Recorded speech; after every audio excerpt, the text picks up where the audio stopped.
Boa tarde a todos, eu sou a Eduarda, sou da terceira região, sejam bem-vindos ao meu Simples Quarto DBB. O meu trabalho ele busca trazer um enfoque nas crendices e saberes populares relacionados ao período da gravidez, em especial aos primeiros dias do bebê, na perspectiva da mãe e das mulheres que participam desses dois eventos. O folclore ele utiliza como objeto de estudo as crenças, os mitos, as lendas, as linguagens, enfim, muitas manifestações. E o Manolito Savariz, em seu livro História e Identidade do Rio Grande do Sul, ele fala que o folclore nada mais é que o estudo das culturas espontâneas dos povos civilizados, sejam eles dos campos, sejam eles das cidades. E com isso eu consegui concluir que o folclore ele pode existir em todos os lugares do mundo e se manifestar das mais diferentes formas.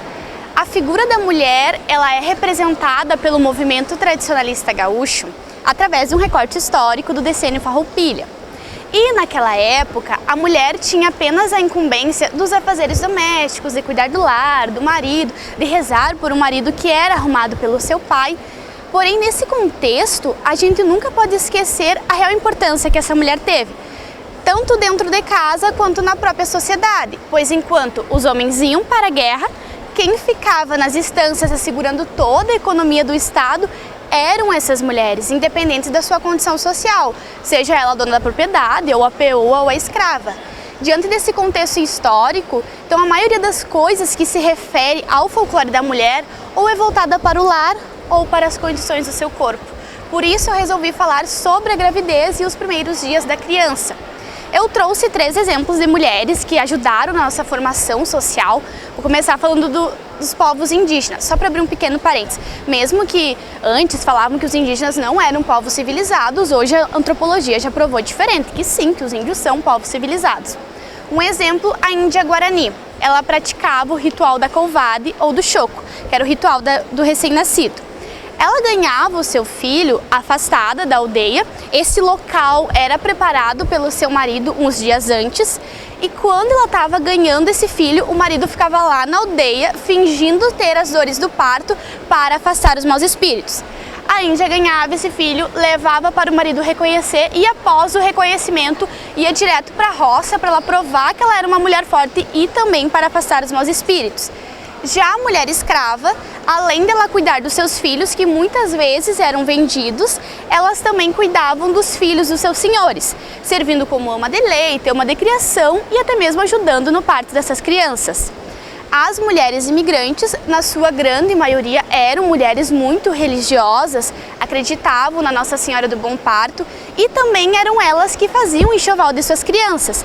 E quando elas estavam tecendo, elas cuidavam para a linha não dar nó, porque senão podia enrolar o parto, ou seja, o parto ia se tornar muito difícil. E hoje, por mais de todo o avanço da tecnologia, com o surgimento dos anticoncepcionais na década de 60, a mulher ela nunca deixou de passar esse folclore que ela adquiriu através das gerações anteriores. Então basta o exame dar positivo que surge uma enxurrada de superstições do que a mulher deve ou não deve fazer durante a gravidez e depois que tem o filho. Para a gente ter uma noção, a mulher ela consegue adivinhar a gravidez antes mesmo que ela esteja grávida. Por exemplo, se nós estamos aqui, uma criança está gatinhando e levanta os pezinhos para cima, uma de nós aqui vai ficar grávida, tomara que não seja eu. Ou se tu vai no supermercado e pega 2 frutas que estão grudadas, geralmente a gente vê a banana, é porque tu vai ter filhos gêmeos. Ou se quando tu tá grávida, a barriga pontuda é menino, barriga redonda é menina. Se tu tá com azia, o neném é cabeludo, não pode dormir de bruços, porque senão os pés da criança vão nascer tortos. Enfim, além da mulher sofrer toda uma transformação no corpo, ela também sofre com muitas dúvidas e todo mundo que está à sua volta acaba virando especialista no caso, até mesmo quem nunca teve um filho vai saber o que dizer, o que aquela mulher deve ou não deve fazer para aquela criança. Eu trouxe alguns saberes populares que eu consegui através de entrevistas com mulheres da minha região. Vou começar falando para descobrir o sexo do bebê. Essa minha primeira crendice, minha entrevistada, ela fez 3 vezes, as 3 vezes deu a mesma coisa e no final nasceu um menino. Que é assim, tu pega a galinha, estrangula a galinha e joga essa galinha no chão e deixa ela morrer. Se a galinha morrer deitada, com o pescoço sobre a terra, de lado assim, é porque é menino. Se a galinha morrer de costa com as pernas para cima, é menina. Tem também a da agulha e da linha, que se for pêndula, no caso aqui tá sendo, peraí, pêndula, é menina. Se ela girar, é menino. E se, por exemplo, fez um movimento, parou e começou a fazer outro, é porque tu vai ter mais de um filho. Tem também as das tesouras, que mais de uma entrevistada me falou, que tu pega 2 tesouras e esconde elas embaixo de 2 almofadas. Se a grávida sentar na tesoura aberta, é menina. Se a grávida sentar na tesoura fechada, é menino. Tem também crendices e saberes populares relacionados ao mal olhado, que quando se refere à criança é o quebranto. Existem formas de evitar, por exemplo, colocando uma fitinha vermelha na maçaneta da porta, no berço, ou evitando que uma mulher menstruada visite a criança nos seus primeiros 7 dias, ou não tirar a criança dos seus primeiros 7 dias de dentro de um quarto escuro. E se tu acha que a criança está com mal olhado, eu aprendi uma reza, que é assim: tu dá banho na criança e no fundo da banheira tu faz um sinal da cruz com sal grosso. Tu banha a criança sempre cuidando para essa água salgada não pegar no rosto e tudo mais. E depois, com a língua, tu faz o sinal da cruz na testa da criança e repete: eu que te pari, eu que te criei. Se alguém colocou o mal olhado, eu tirarei. Também existem saberes populares relacionados quando a mãe está grávida do que ela não pode fazer. Por exemplo, passar por baixo de uma cerca, senão o cordão vai nascer enrolado. Se tu tomar um susto, não pode botar a mão na barriga, porque senão a mancha da tua mão vai nascer no rosto da criança. Não pode colocar a chave no seio, porque senão o lábio da criança vai nascer rompido. E depois que a mãe ganha o filho, ela entra num período de quarentena. São os 40 dias depois que ela teve o filho.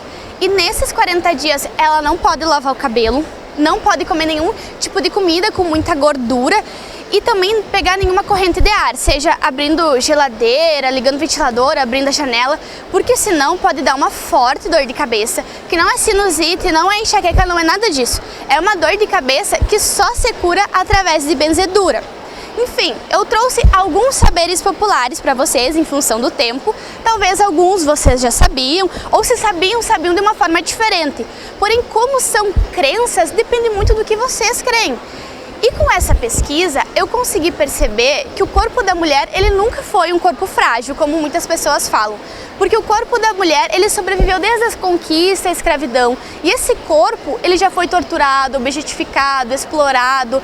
Mas a mulher, ela conseguiu transformar tudo isso em tradição e folclore.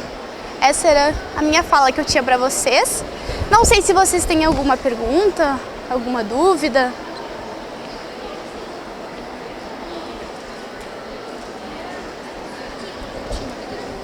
Na tesoura a gente fez 2 semanas pra minha tia. E deu o quê? A tesoura deu errado, mas aí ela disse não, que eu olhei e eu ia sentar naquela, e daí eu achei outra almofada mais bonita e eu sentei não. Pode ter influenciado também, né? Mas deu certo. A minha sogra também fez a da agulha e deu certo com os 2 filhos dela. Obrigada, espero que tenham gostado. Eu também tenho uma lembrancinha, depois vocês pegam. Tá bem. Tá bem, obrigada.